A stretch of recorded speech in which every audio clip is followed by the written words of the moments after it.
Israel ने Lebanon की मुजाहमती तंजीम Hezbollah के खिलाफ बड़ा और खतरनाक साइबर हमला कर दिया, जिसके बायस एक ही वक्त में हजारों पेजर्स धमाकों से फट पड़े।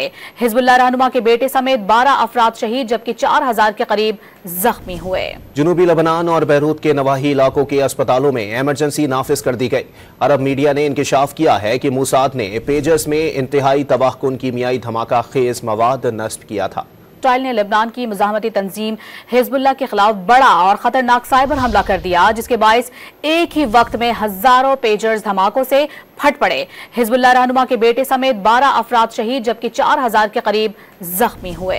जनूबी लेबनान और बैरूत के नवाही इलाकों के अस्पतालों में इमरजेंसी नाफिज कर दी गई।